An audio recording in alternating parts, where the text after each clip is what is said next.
Okay, welcome everybody to the regular meeting of the East Hampton Town Trustees for June 26, 2023. And we'll start with the salute of the flag, pledge of allegiance. Actually, go back in history, Francis. Pledge of allegiance to the flag of the United States of America and to the republic for which it stands, one nation, under God, indivisible, with liberty and justice for all. Thank you.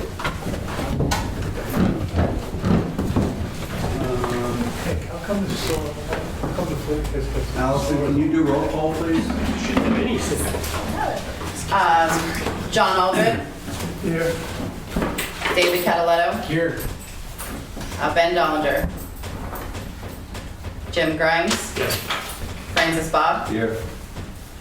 Tim Garneau, Here. Susan McGraw-Heber, Here. Mike Martinson, Bill Taylor. Here. Okay, so here we are in the historic old townhouse in East Hampton Village where the trustees once used to meet. We're here at the invitation of the East Hampton Historical Society. Thank you, Steve Long, for inviting us. Thank you all for being here. I love having a town trustees meeting, having attended several of them in town hall. So welcome back. Thank you. Thanks for having us. So we thought it would be appropriate to start with a reading of some trustee history. David Cataletto is going to do that for us.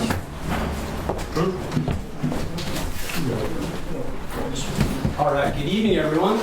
So the other day at the history fair, I was talking to Hugh King, and he recommended for the 375th trustee meeting in the old townhouse that I read some old minutes from some of our previous meetings going back hundreds of years. So I just kind of checked out our journals and chose about 15 entries that kind of targeted a lot of different things that I didn't know the trustees were involved in. And it seems like in the beginning, the trustees were pretty much involved with land management and livestock. And then over the years, the centuries, that land was, a lot of it was sold off. So then they dealt mostly with the waters, the bodies of waters, the bays and the beaches. This building was built in 1731 and was recommended by the trustees to be built as a trustee meeting place and also for public matters. All right, let me just go through some of these entries. So July 17th, 1725, trustees ordered by a major vote to take all ye rams out of town sheep flock on Tuesday next and drive them to Montauk to stay for 2 months. April 11th, 1727, all did agree that all swine that are found in this town commons after the 17th shall be liable to be impounded, paying 1 shilling for each swine, same as with geese, impounded for 3 pence. November 12th, 1736, all did agree the land between Hog Neck and Fireplace Highway and lying along by the highway that leads down to Flaggy Hole to Hog Neck containing 20 acres to be sold to Isaac Mulford. September 4th, 1765, all agreed that ye cranberries at Napeague should not be picked till ye last day of September, and if any person doth pick them, then they shall be liable to pay 3 shillings for every bushel taken. February 19th, 1766, all agreed to prosecute the Indians for cutting wood at Montauk, where they have no right to cut wood. Trustees John Chatfield and Nathaniel Baker are hereby to carry on the action against the Indians. So back then they also had subcommittees that dealt with specific matters. May 26, 1845, all agreed that the clerk informed the fishermen of Block Island that the trustees wish them to remove their hut from Montauk, and if they refuse or neglect to do it, the trustees will cause it to be taken down. March 13, 1848, application been made by Mr. Thomas T. Parsons for a company of men from Newport to go to Montauk for the purpose of gumming. It was agreed that they may go by paying the trustees 50 cents per week. February 1st, 1858, meeting lost for want of quorum. That was it for that meeting. November 28th, 1859, the clerk reported that Stephen Ranger and Samuel Miller had each commenced a suit against Joseph Kirk for molesting them in carting seaweed from the shore against their land at Northwest. Whereupon it was resolved that Trustee M. Osborne, Edward Dayton, and Joseph Barnes be a committee to prosecute the above seaweed suits and any other which may arise in consequence of any inhabitant who may cart seaweed from our shores. And there's actually a protected spot there where Kirk had his house there still. April 14th, 1941. The trustees bought $500 worth of seed clams to plant in a restricted area in 3 Mile Harbor. In July, it was thought that there might be a night watchman on duty to protect the clams and scallops. So we start to see them getting a lot more involved with like seeding and preserving our waters. October 1942, it was decided that due to the wartime shortage of gas and tires, the trustees would meet only every 2 months unless a special meeting was called. May 1943, it was agreed that the United States might use a strip of common land at Napeague for gun target practice. The meeting was adjourned early due to an air raid siren. April 1950, motion made and carried that the renewal of leases for plots at Lazy Point be increased to $10 yearly. July 19th, 1955, trustees recommended to the town board that they purchase 2 powerboats to be used by the Bay Constables. Also, that a special constable be hired for the summer months to be stationed at 3 Mile Harbor and to have the use of one of these boats. Regularly moved and seconded that the trustees recommend to the State Conservation Department that the legal size of the hard or round clam shall be changed to 1/2 inches instead of the present 1 inch thickness. So that's a little window into our forefathers and early trustee meetings. Very good. Thank you. Great, thank you. Thanks, David. All right. I guess we'll move on to public comment. Is there anybody here who wants to address the board? No? Okay. Old business.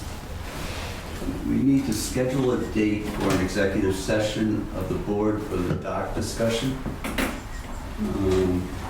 When did we agree to do that? September? So early September. Okay. So we do it Right, so- after the regular meeting, do a special. We're just setting a date. Oh, you mean have the session after? We can do that. It would be September 11th, it looks like, is the first meeting of September. Okay.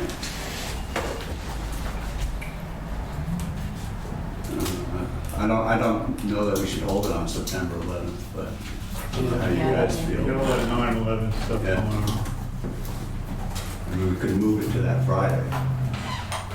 I think that would be better, more appropriate, September. The regular meeting. not to have it on the 11th. I'm sorry?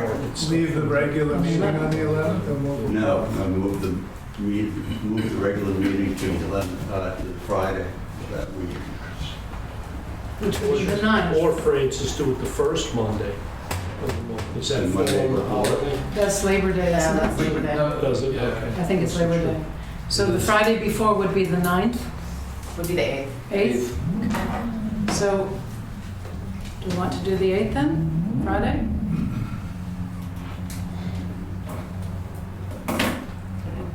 Anyone? Anybody? Yeah. Friday the 8th? Okay, so we'll move the meeting of the 11th to the 8th, excuse me, and we'll plan on an executive session afterwards. Mm-hmm. good. Yes. Do we need to vote on it? Someone want to make a motion? I'll make a motion. Hang on 1 second, do we want to do it beforehand? Do we want to do 5:30 for the dock meeting and then 6:30? We did the last time? Yes. That might work a little bit. We could do it, right, we could do it in town hall, the executive. Yeah, We've had them downstairs and the attorneys. Yeah. Right before? Do the executive session Before. before the regular meeting. So that'd be 5:30 and town hall. Yeah. So now what date is it? Same day. Same date, September 8th. September 8th, 5:30. Okay. And we'll have an executive session at 5:30, regular meeting at 6:30.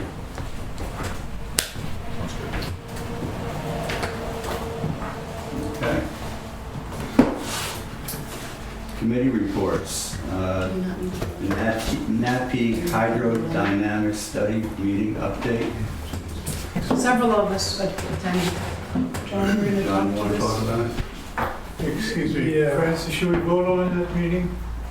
Did we That's vote? what I just said. Oh, I'm sorry. Oh, Second. so- All in favor? Aye. Thank you. So, we did meet last week by Zoom. To kind of get Estuary Partnership organized the meeting. Basically, I gave a sort of an introduction, a little bit of a history of what was going on. You gave an excellent presentation, by the way.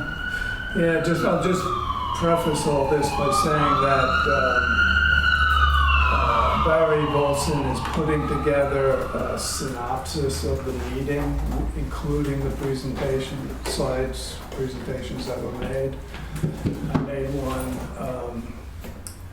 Lindino Benedette from Coastal Protection Partners in Florida made one. That's the group that basically was subcontracted in the original study to put together, sort of next steps, and recommended a hydrodynamic study to give the town, the trustees, the information that was necessary, that would be necessary to decide whether and how to move forward.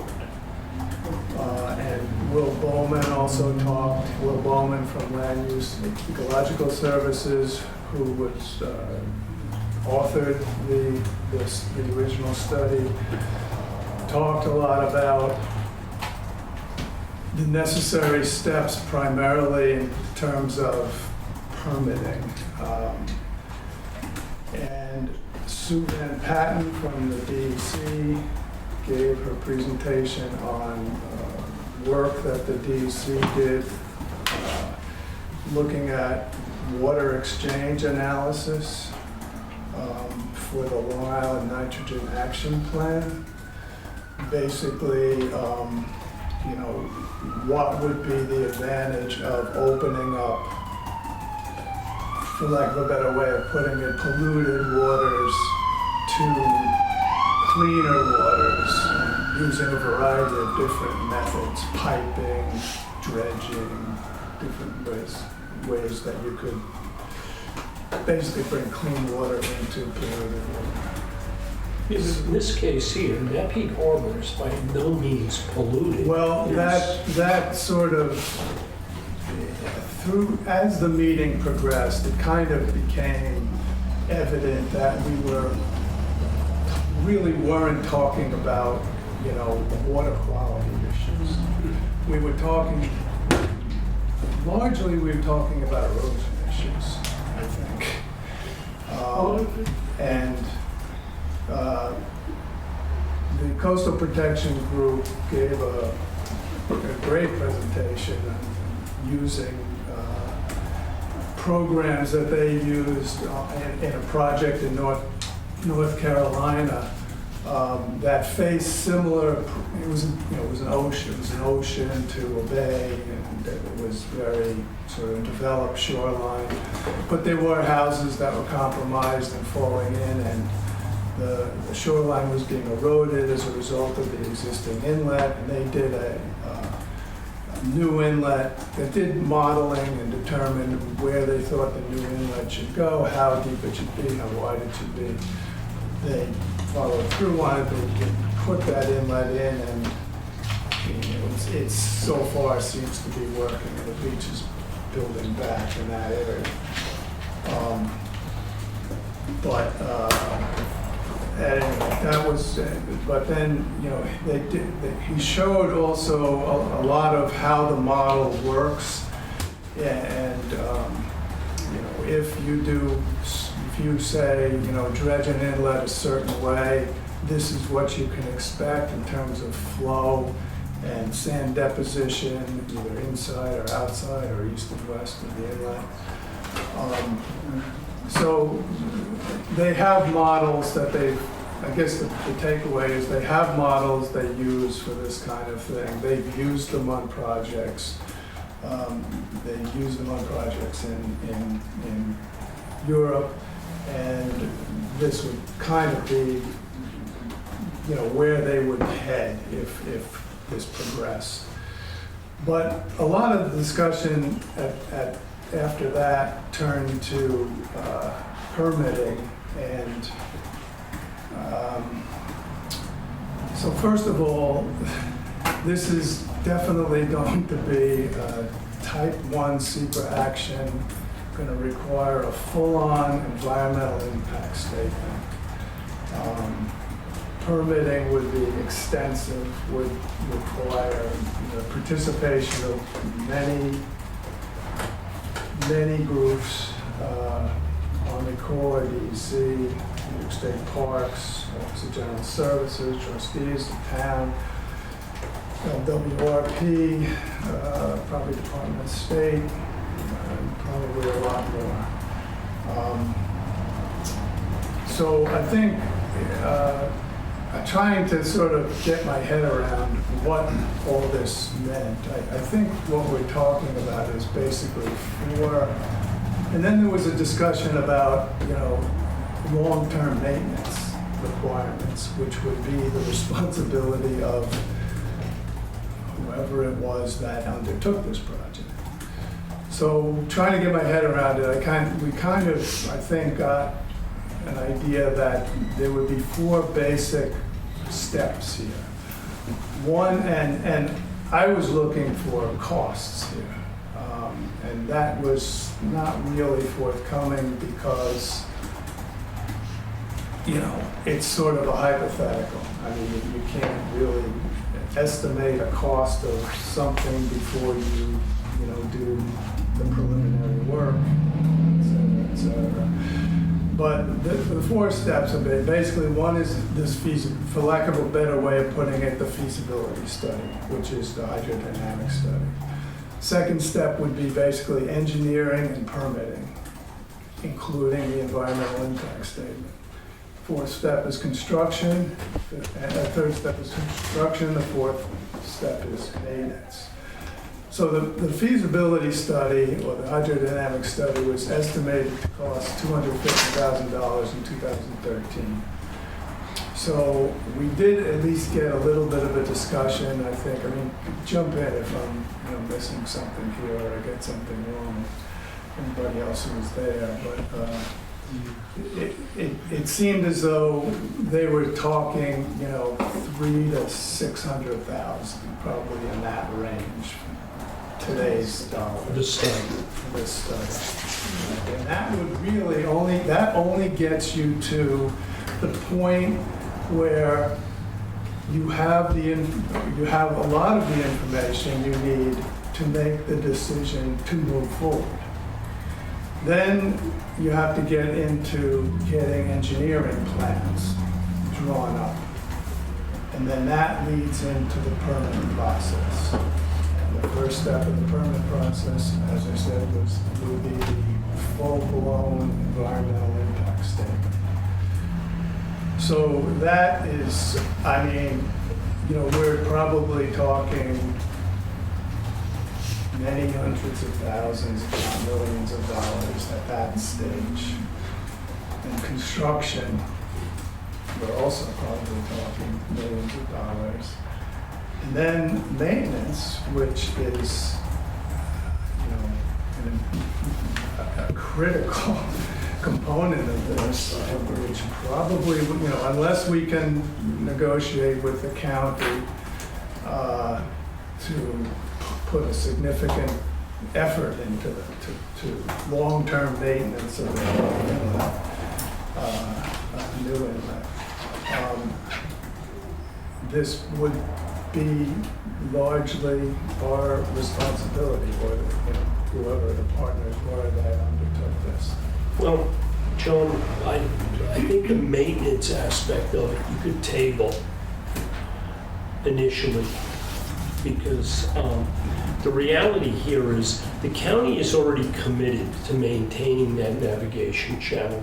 There's no reason at this point to expect that the county would give up on that. The question really would become, post the construction dredging, whether the county would move their operations over to the other. Big question is, in the design study on this thing, what the anticipated lifespan of this dredging project would be. Is it a 5-year, 10-year, 25-year project? What the anticipated maintenance. Part of the modeling probably will flesh some of that out. But we knew from the beginning that this was going to be a significant project. We discussed from the beginning that it was going to be a project beyond the scope of what the trustees on their own could finance.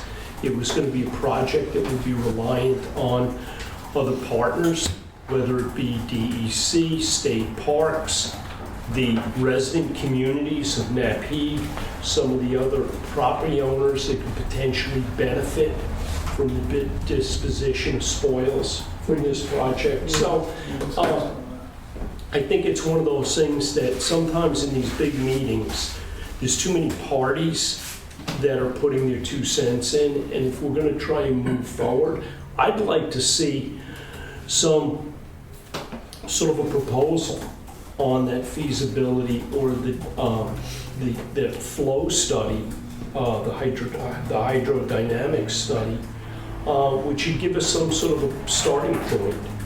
You know, I think that they were going to start working on making a more formal, up-to-date proposal. Now, is this the engineering firm that prepared? Yeah, my impression of the meeting is it was like a couple different groups. Yeah. Everybody from the state seemed to raise reasons why this was going to be, you know, a really hard, complicated process. One of the things that came up is we should be making a decision on whether we wanted to keep how we wanted Hicks Island to wind up. Did we want just the east channel open? Did we want just the west channel open? Did we want both channels open? Well, it depends on who you're talking to. Yeah, well, I know. If you're talking to the DEC, they're going to tell you what started this problem in the beginning. Pick one. Okay, they're only going to support one channel. If you're talking to a lease turn or a piping over, they might say, I'd like to see some version 2 inlets open here just to maintain Hicks Island as an island and a rookery. Now, how big is that other channel? I think it has to be way, way smaller than your primary channel. Otherwise, you're going to have the same situation that we had there before, where you got 2 competing inlets. Yeah. But This was recorded, and at some juncture, I think it would be very helpful for everyone to see the I think it meeting, may which, be, yeah. as soon as it's available from them. As far as this goes, I'm sorry, Susan, as far as the conversation goes, as far whether one channel, 2 channels, which channel, I understood that was going to be decided by the feasibility study. I don't think so. I mean, the original study basically, you know, talked about the harbor really only being able to sustain one inlet. Now, you could work with 2 inlets, but I think, as Jim sort of alluded to, you have to balance it, and now you have 2 inlets to maintain. And But how they also, what I got maintain out of the them, meeting also was that one of them would take precedent over the other by nature. if it was left alone, yes. Right. But I also want to say that one of the things I took away from it was, I think it was Susan, at the end, cautioned us all to realize that once we get into this project, it could be a number that is so astronomically high that we may find that it's not really going to be something that we want to do, can do, or is it going to be, you know, complicating things where it's not actually going to be helpful. But she was stressing that along the way every time she spoke. A lot of that, everything was broken down into 3 different camps. So we were advocating for the consultants were willing to do whatever we wanted to do as a job. And one of the things that came up that I don't think was stressed enough is the overall health of Napeague Harbor, because apparently the water temperatures are starting to go way up. And, you know, opening, and if what we come up with is leaving it like it is, that's just going to keep on going. Yeah. You know, so Well, we also have to have documentation to, you know, sort of prove that in a way. That's important. I'm not sure. that's sort of also came Yeah. out. I think, John, on the existing conditions, we've got a pretty well-documented situation by the work that Cornell Cooperative Extension did years ago on the scallop issues there, the work that Chris Goldberg's done as far as the existing conditions. And continues to do this year as well. And what we've got there, and the challenges that that presents, I think that's pretty well documented.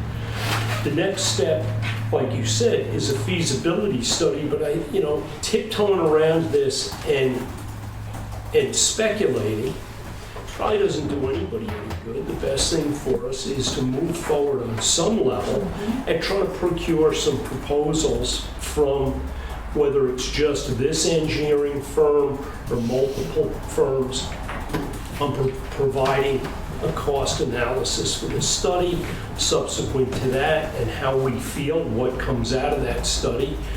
We then have to commit to a design, okay, which is going to be another cost, and then the associated permitting with that design and whatever modifications the agencies impart on that design throughout the process. And then we'll get to, but once you've got that design, most engineers, once they've prepared those documents, they don't have a crystal ball as far as the ultimate cost, but they have an idea of where the costs would be running to, and we can adjust accordingly. We never thought that this was going to be a project that was going to be a few $100,000. No.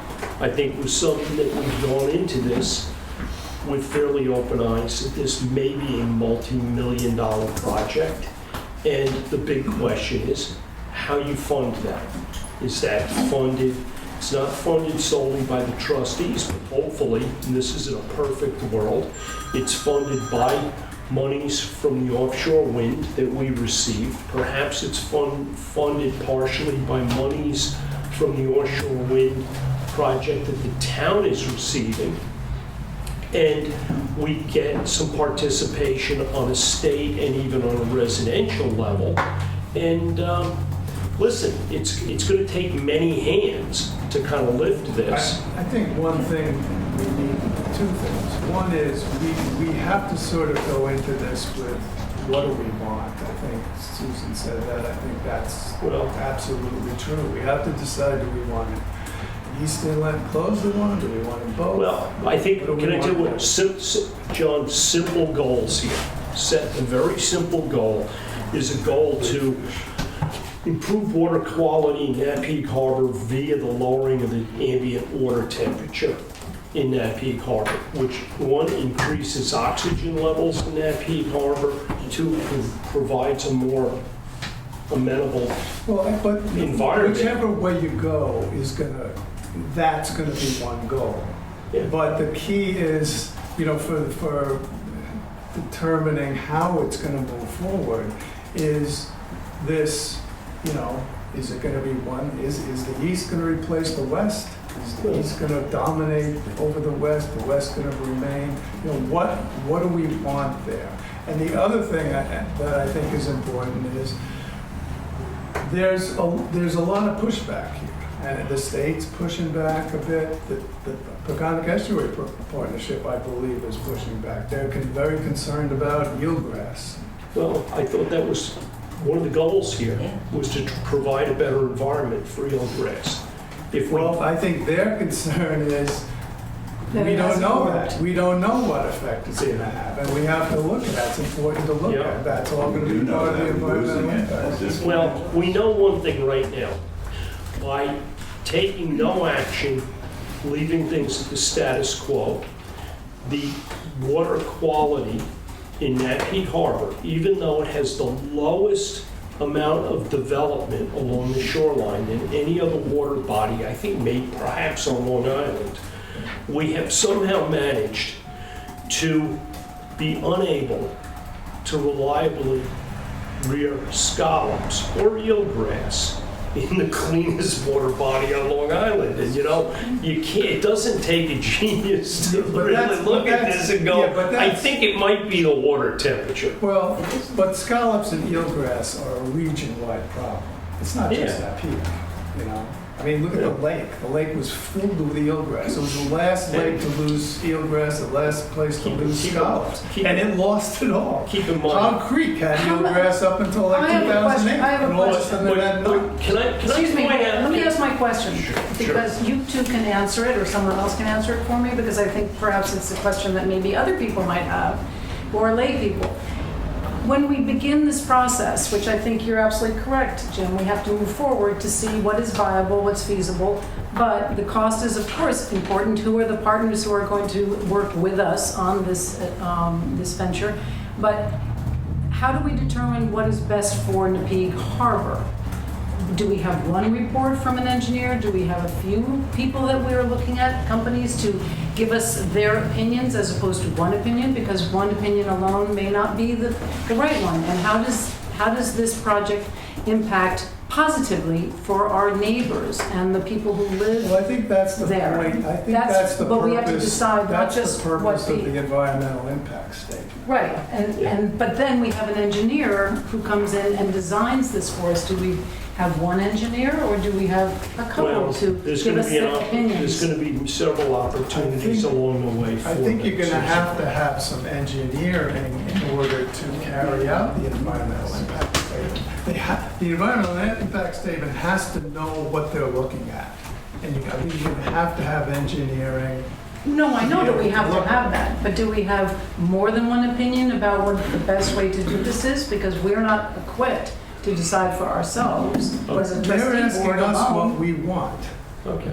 is the point, I think. Okay. They don't really. So- I think, hey, Nobody knows. yeah, hey guys, if we could just take a moment, we do have some members of the public here, specifically the Lazy Point community and Mrs. Peoria. Yeah, well, I do think, from what I've read, that eelgrass needs cooler water. And I think that Chris Gobler said there's no pollution in the harbor, but the temperature keeps getting warmer and warmer, and it's not good for eelgrass, and it isn't even good for any other marine life. So that's one thing. But I think the other thing is that Hicks Island, I mean, we've been there since I've been there since the 60s, he's been there since the 40s, but it used to be, and you can check with Carl Safina, it used to be a nesting place for piping plover, for different kinds of terns, and then when the East Inlet closed up, the foxes, raccoons, whatever the predators are, came right across and ate them all. So whether they'd come back or not, who knows? But that certainly would be a benefit, and you can check with Carl Safina. No, and that was when we first started talking about this, there was a laundry list of benefits that we saw as potential by opening up the East Inlet. That reestablishment of what was a very viable rookery at one time was one of those things. And John spoke about Lake Montauk and then Lake Pontoc not too many years ago, certainly within my lifetime, was the primary harbor for scallops. Now keep in mind, Montauk Harbor was only salt water from 1926 on. It wasn't until Carl Fisher decided he'd make that a harbor that occurred. And if you look at all of our harbors, whether it's Accabonac, whether it's Napeague Harbor, whether it's Lake Montauk, the one common denominator in each and every one of these harbors and their productivity more or less can be traced back to major dredging projects. Lake Montauk, it was all the way back in the 20s when Carl Fisher dredged the inlet, but he did not just dredge an inlet, he dredged a channel around the perimeter of that harbor. Napeague Harbor appears that at some point somebody dredged that similarly. Accabonac, we know that harbor was significantly manipulated and stuff over time. So, and as much as these events were probably catastrophic for that water body at the time, I think probably what you saw is a little bit like having a forest fire. You saw that recruitment, that natural recruitment post the event that created a situation. Now, this is me. I don't have a degree in this. I'm speculating, and this is one of the things that hiring an expert, hiring an engineering firm or an environmental firm to do this hydrodynamic study, and whether it's the same firm or a subsequent firm, to put together a draft design and feasibility and... Could I say one more thing? I think it's pretty obvious if you go down to Lazy Point that when in 2014, when they dredged the West Inlet, okay, from then on the erosion problem has been monumental. It's just getting worse. I mean, if you talk to Chris Cohan, who's in charge of the D'Amico property, I mean, he's beside himself. No, intuitively, all of those properties to the west became sand-starved post that dredging It's event. terrible. And if you start to look at aerial photographs, you can kind of see where a lot of that sand has wound up. It's been impounded into the north end of Napeague Harbor, or it's skipped that shoreline, and that's one of the things we've looked at.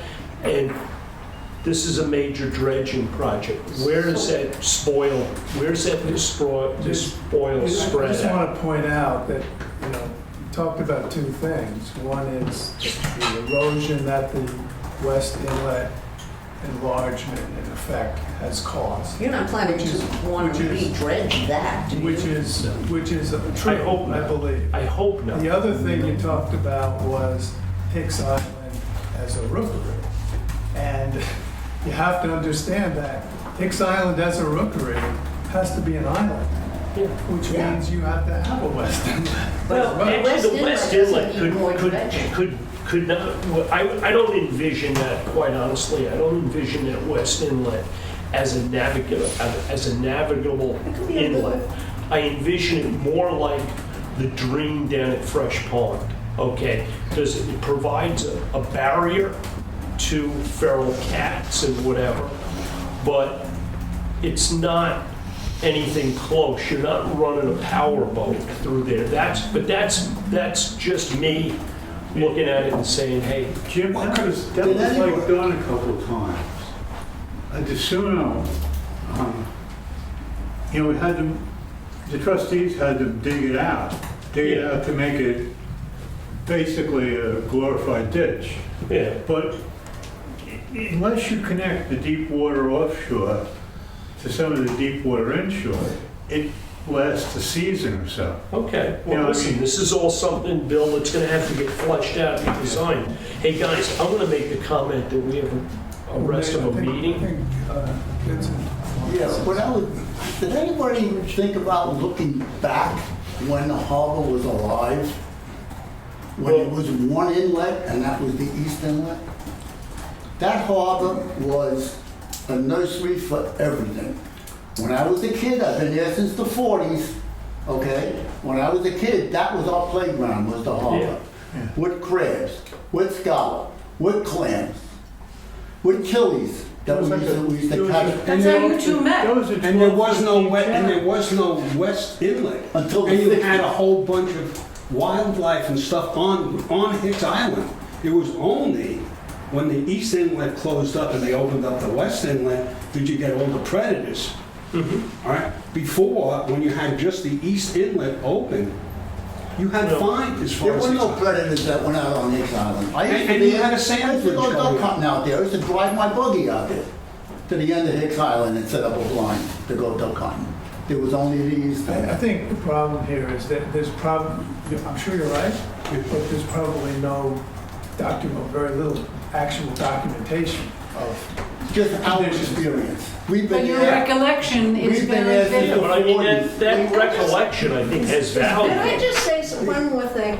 The town paid for a study, what was it, a couple of years ago, about shore, with climate change. Coastal Whatever. okay. assessment. And we met with the expert who looked at Lazy Point, and their opinion, the experts said that Gardner's Bay would come up and flood all the houses on the shore, and they would have to be moved back. We said, excuse me, that's not what happens. That isn't what happens. We live there. When there's a storm, we know what happens. Gardner's Bay and Sandy didn't come up hardly at all. It flooded into Napeague. Napeague floods around into that marshland. It's circular. Yeah, sure. Those houses, I if they mean, moving moved the houses off the shoreline Back. across the street would was the be worst worse. possible But condition. the experts said, It came in from the harbor. duh. So, The well, Hurricane listen, 38 came in. you know what somebody told me one time, you know what an expert is? Somebody that's working more than 2 miles from home. Okay? You're gonna find different opinions, different thoughts. Some of them may align on projects like this, but I think, personally, I think the sooner that we move into this process on some level, the better. Because right now, speculating on cost, speculating on designs, we really have effectively done nothing. Gotta start somewhere. You gotta start somewhere. Yeah. And whether we move on with the Conic Estuary program, or we move on with some other entities, I think all have to be considered. they're gonna have to be considered, and it's not a decision, it's decisions that this board will make as they go, and hopefully we incorporate and involve the partners. And given the fact that you guys are part of our tenancy, and we hopefully are hopeful that you will be financial participants, and also, are part of our cheerleading squad to get this thing going. Because as much as you guys are not experts, George, your recollections, they're real, they're factual, they're not made up. And that really is going to be part of the discussion. Well, that's what eats us up when we see what's going on. It's just going downhill. Yeah. So the next step is to get a price or an estimate on Get a the proposal. feasibility Get a study. proposal. Or I is think there the a cost The next involved? step would be, I think, to go and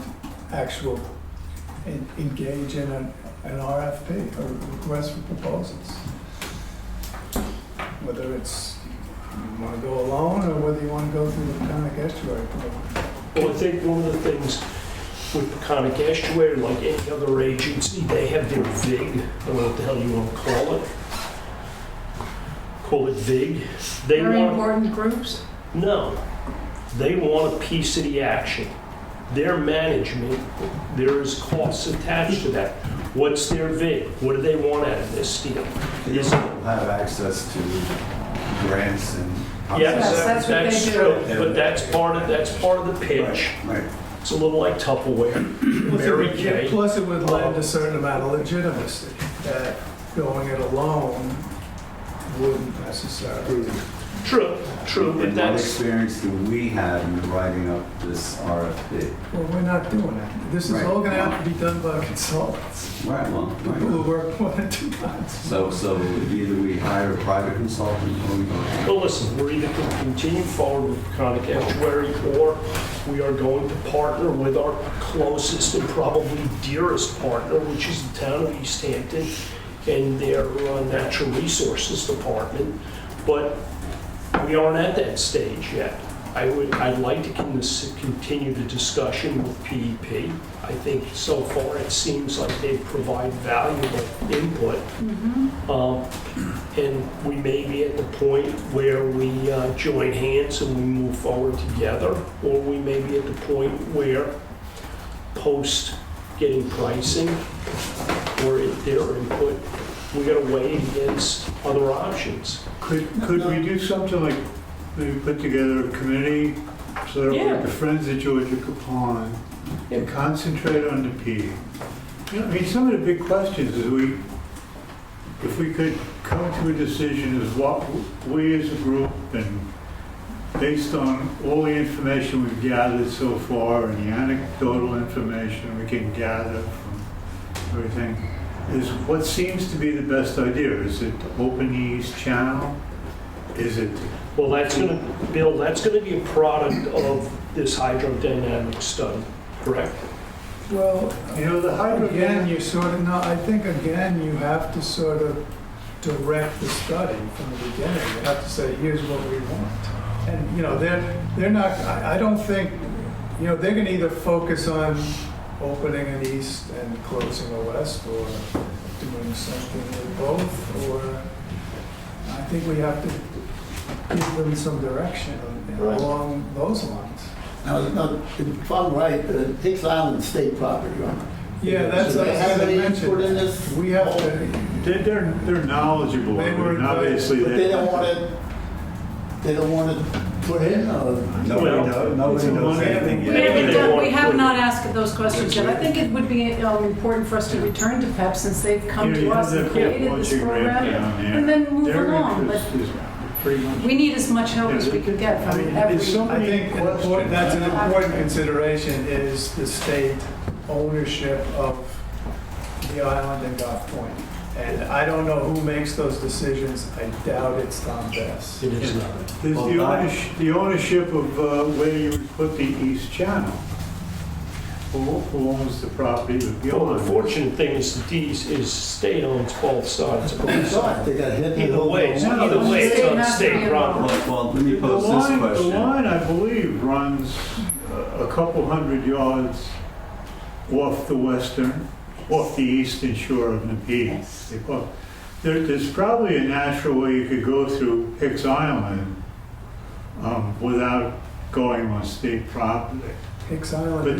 But see, the state controls what you can do in the water immediately outside Hicks Island.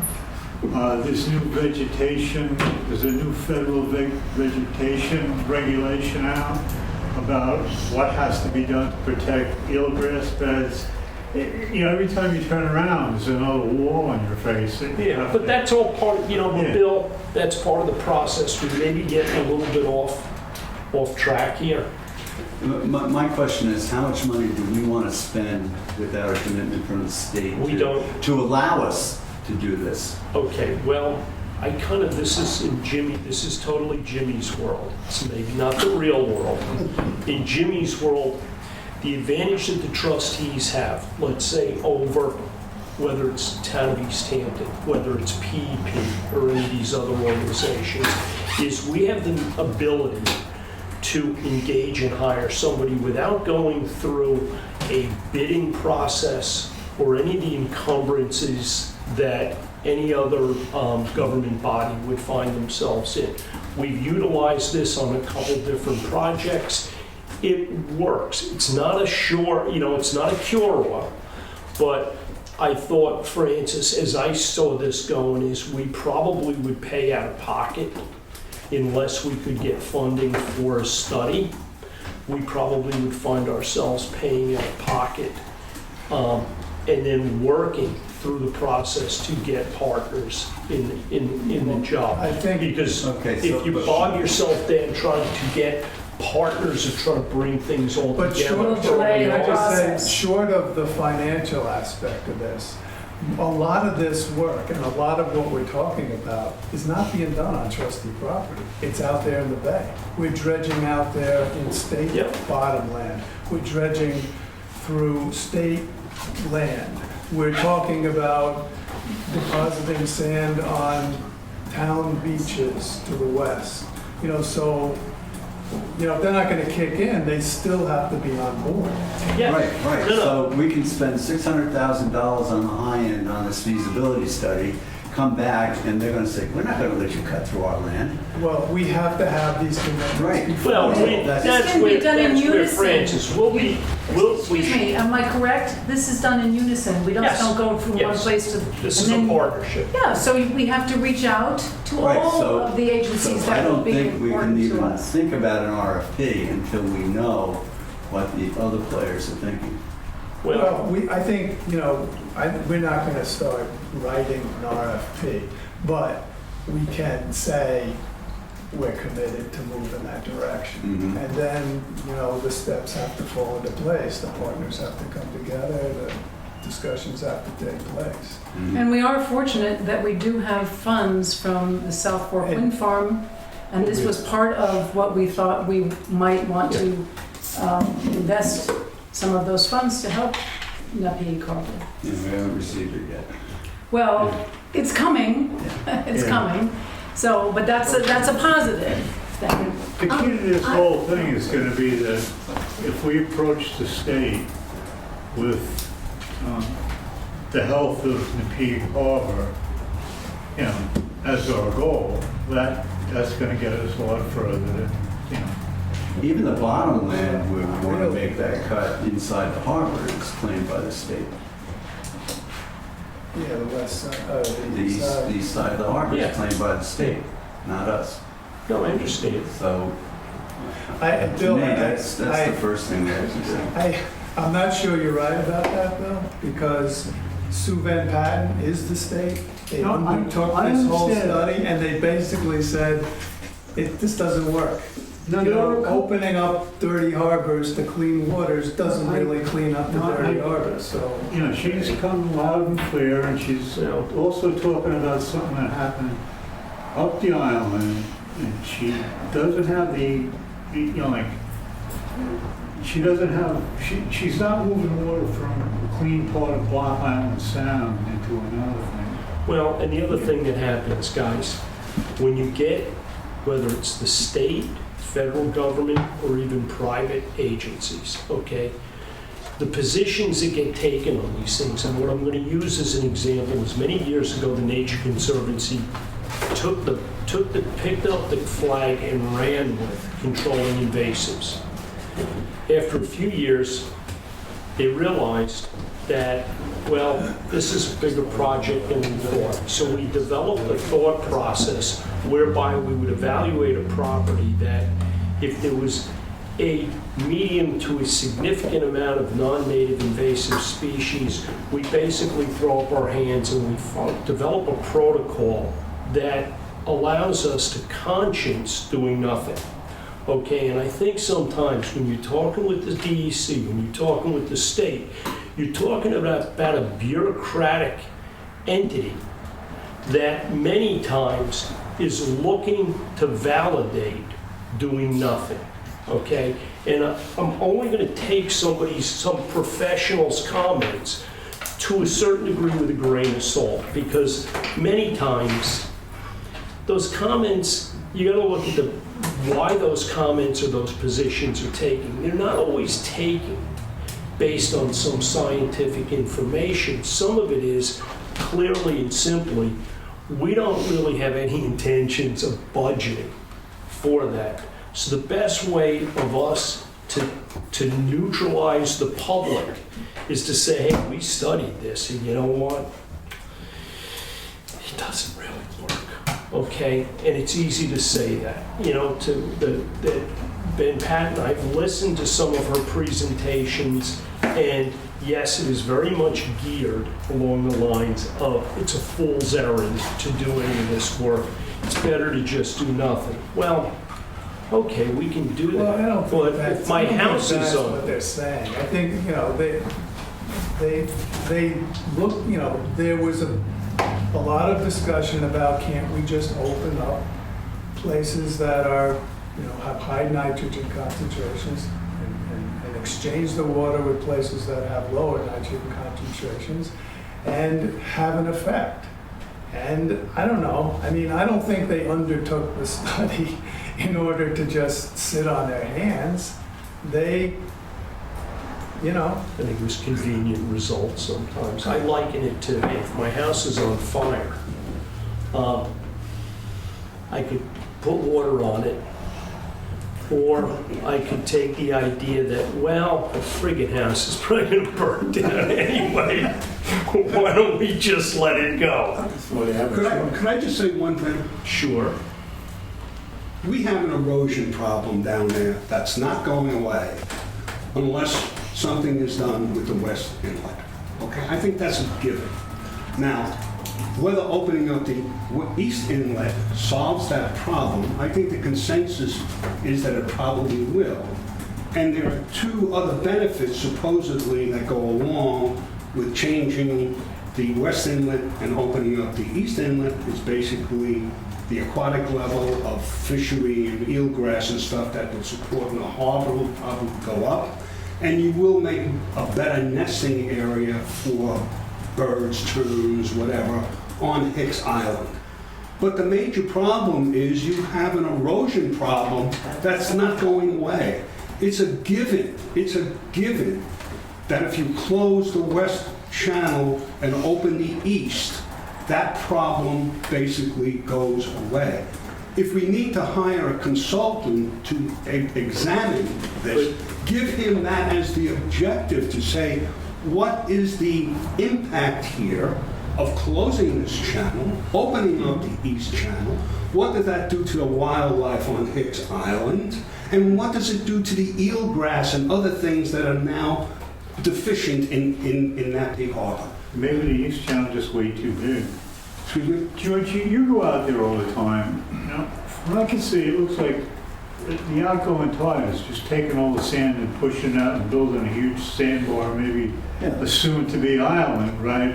Or right in the channel, right? Yes, in the bay. All the sand that would normally be going down It in breaks, front of your it house. breaks the surface. The outgoing tide is taking all that sand and it's pushing it out.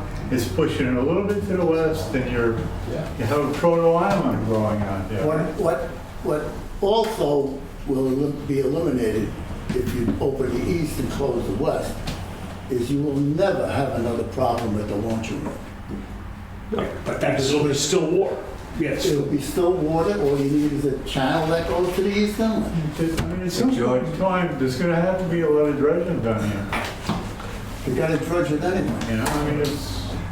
Just so for the record, can you guys state your names? Sir. I'm George Eldy. Vincent Priori. Gerald Priori. Thank you. Sorry about that. That's all right. There's no port. Correct me if We're I'm going wrong, by John, but 1700. Did I hear the numbers that to dredge the East Channel would give you about 100,000 cubic yards of sand? 60,000 would be used to close the West Channel, and it would be 40,000 for the beaches. What I wrote down was 60,000 to open the east, 18,000 to close the west, and 42,000 for beach Okay, replenishment. so there's still 40,000. Yeah, I don't know, you know, I was Where did that come from? that was just an talk of the estimate. consultant talk. I think that might have been actually in, I'm not sure it was in the original study or not, but they did talk about that. Yeah. Those numbers, I think, given the time frame, you know, the difference in time probably have grown a bit. If they were 10-year-old numbers, you're probably, especially out there in the back. All right, so When the gentleman was talking about the numbers, he was talking about how we had gathered a lot of the information that they would use, but the prices of everything had gone up and the time was this. It sounded like he was looking at something between 3 and 6. Yeah. 3 and 600,000. Yeah. I think one thing we can do in the short term is to, and I'm not sure exactly what to tell Chris Goldberg, but he is going to do some sediment analysis and forget what else. I mean, another thing that would apply directly to information that we needed for, you know, to move forward here. But maybe we can talk about, you know, where to direct him to do the sediment analysis.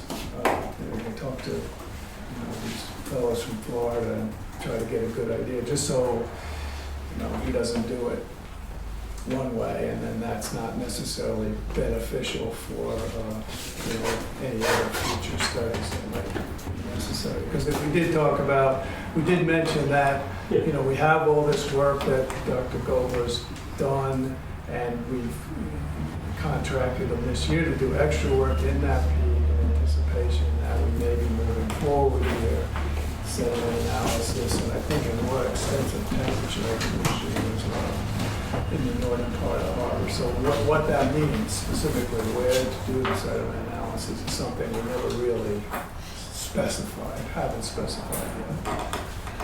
Bill, I think I saw a map, there was a line where a chunk of Hicks Island doesn't belong to the state.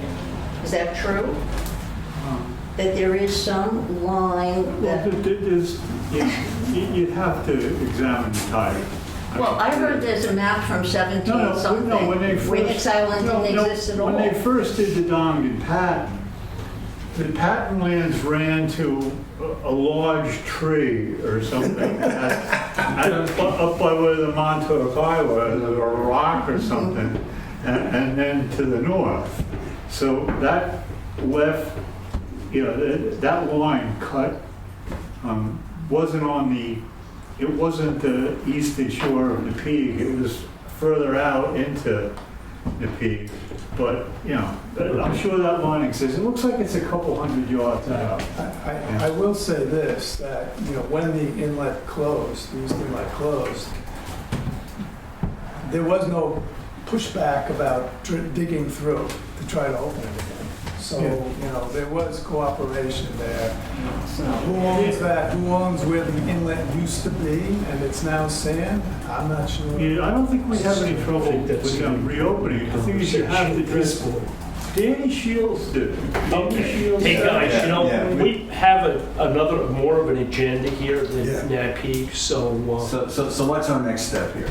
I think the next step is probably a sit down with PEP and we need a committee for that. I think the very next step is everybody should really look at what comes back from the PEP, the synopsis of this meeting, whatever it is. I don't know if it's the recordings or an outline with slide presentations, but whatever they show us, whatever they bring back, I think that is the very next step. Everybody should really look at that carefully. Well, as I said, it is recorded, so as soon as Joyce is able to send it to me, or one of the people who work at that, then I'll disperse it to the rest of It's them. actually on our account. I can disperse it to all of you. I have it. Yeah. I recorded it. Yeah. Oh, you did? Oh, okay. Okay, great. I'm happy to do that. all right. But that's the Thank meeting, that's not their synopsis. All right. Well, it's not the Presentation. All right, let's move on. Georgia Ponds, 186 Lily Pond Lane for All right. management. Allison, you distributed the applicant's information to everybody? Yes, I Okay. Did everybody have a chance? Oh, wait. I just got it tonight. Yes, so that one, I'm sorry. It's in your folders right now. Right on- Excuse me, I don't want to... Email. It was emailed to everyone. Okay. We can use the oxygen. Thanks so much, Tom. We can use the oxygen. Yeah. We can use the oxygen. Yeah, we're all running out of air. If you can leave that door open, Thank you for everything. I'll be in touch. Joan, that's yeah. okay. Take care. Not today. Good night, Vincent. Okay, good night, thanks for coming. All right. They got it by, everyone got it by email. Okay, with respect to 186, Bruce Horwath came to our last meeting. We had some discussion about 186, and what 186 is, it's a reserve area of a minor subdivision that was done in this area. I forget how many lots were done. One of the conditions of that subdivision originally was for this reserve area, for the Phragmites and non-native invasives in this tract of land which runs along Lily Pond Lane, to have the non-natives cut or removed, basically to improve the view corridor of Lily Pond as you went down Lily Pond Lane. Bruce has an application in. I think it's a worthwhile and good project. I think we should approve it. I think we should approve it more along the lines of the conditions that the village put on it, which was not just Phragmites. They did not get specific on species, but with very little expansion on the scope here, you could address the Rosa multiflora, the amber privet, the porcelain vine, the Morrow honeysuckle, and Japanese honeysuckle in this area, and really improve this view corridor. There is an adjacent property right now to the west where I don't even know whether the property owner has permits, but they're doing a beautiful job of managing the Phragmites via cutting. Looks like they've been doing it for at least 5 years. If they can duplicate that on this project, I think it would be a very worthwhile. Are the plants that you read out loud to us, are those the plants that are going to be in this particular property's landscaping? It's not landscaping. This is Well, strictly a planting. removal. No, A this is removal. strictly a removal. This is not removal, it's actually strictly a cutting project. But I would recommend that not just the Phragmites be cut, but address these other invasives. Because one, they form these fairly large masses, which are obstructive to the views, which was the original intention behind the ZBA determination from the village.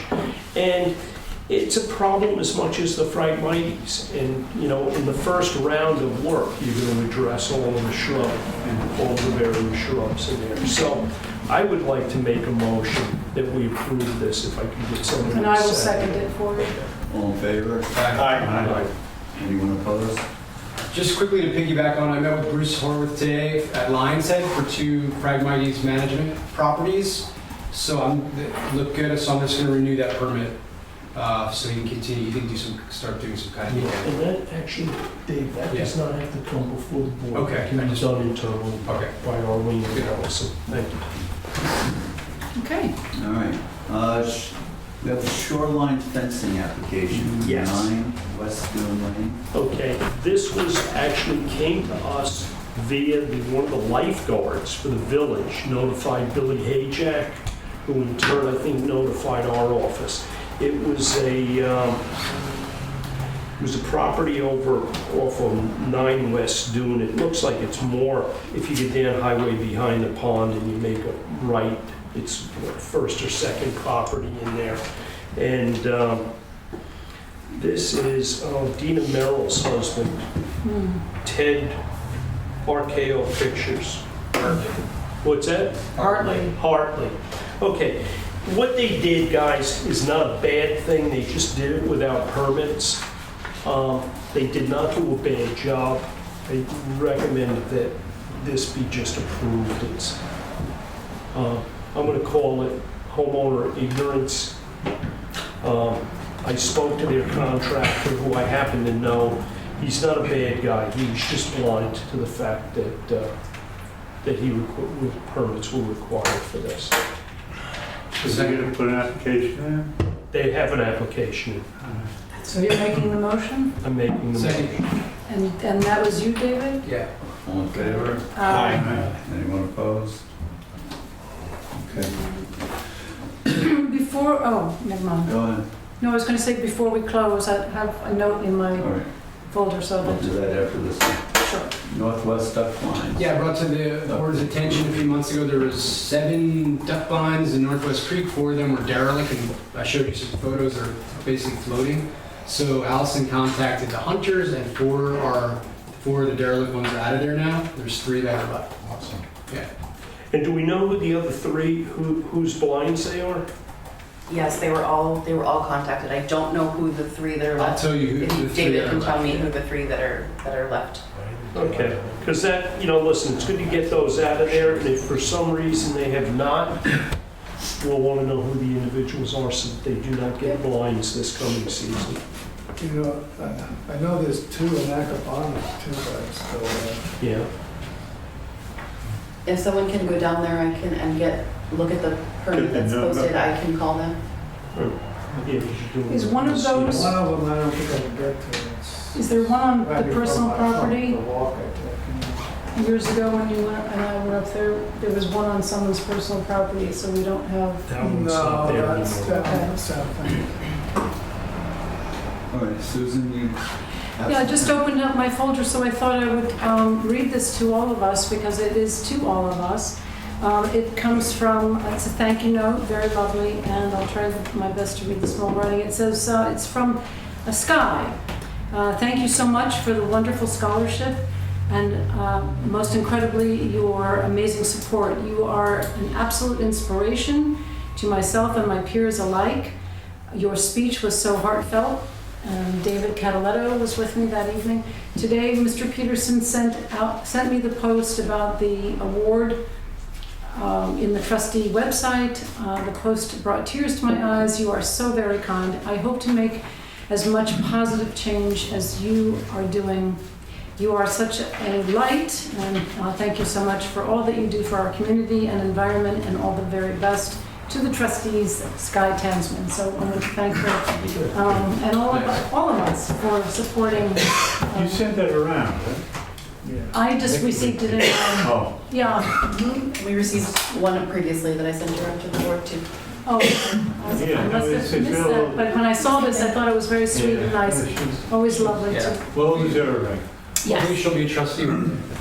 She said she'd like to. Yeah. Okay. All right, move on to administrative. Payment of the bills. We got the East Hampton Star, $31.75. East Hampton Marina, $140.71. I make a motion to pay the bills. I'll second it. All in favor? Aye.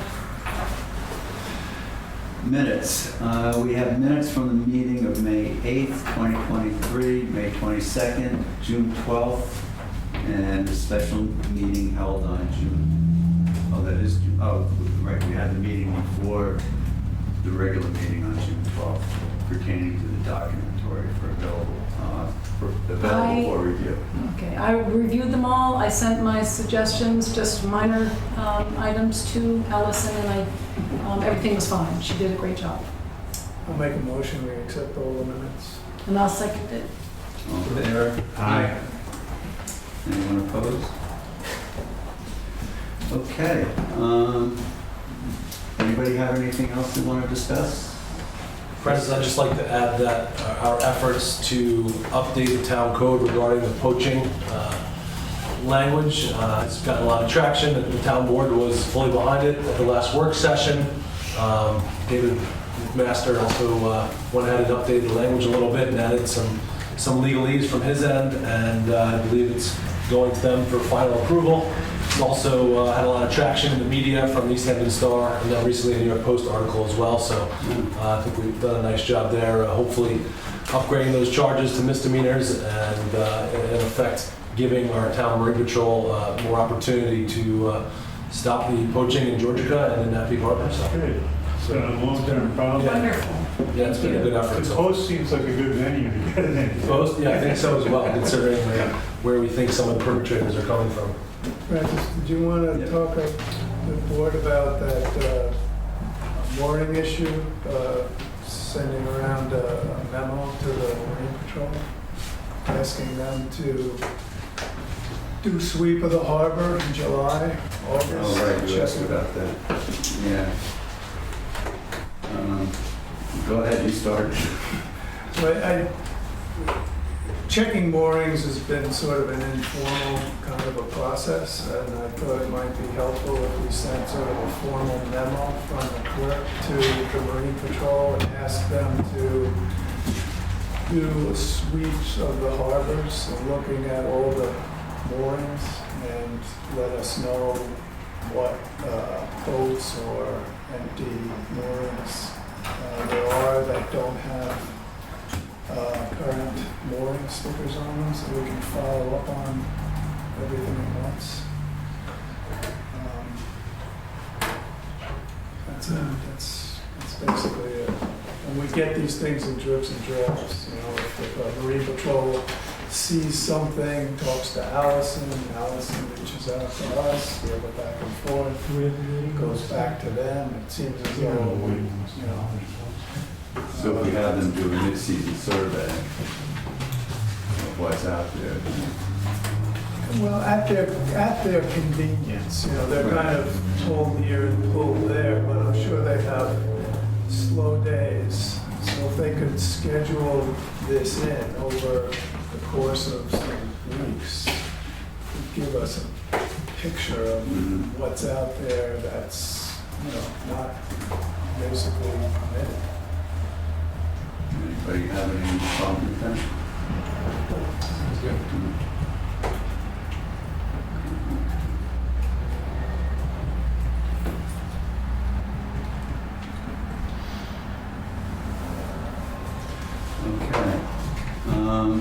Anything else?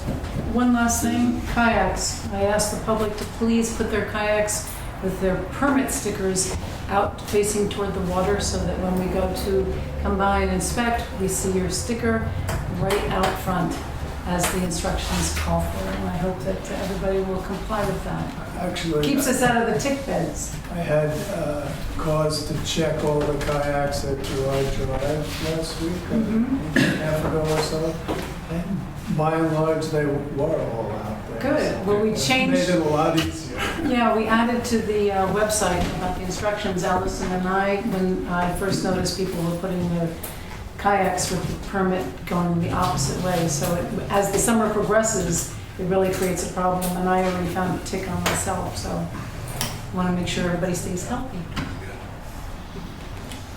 And that's it.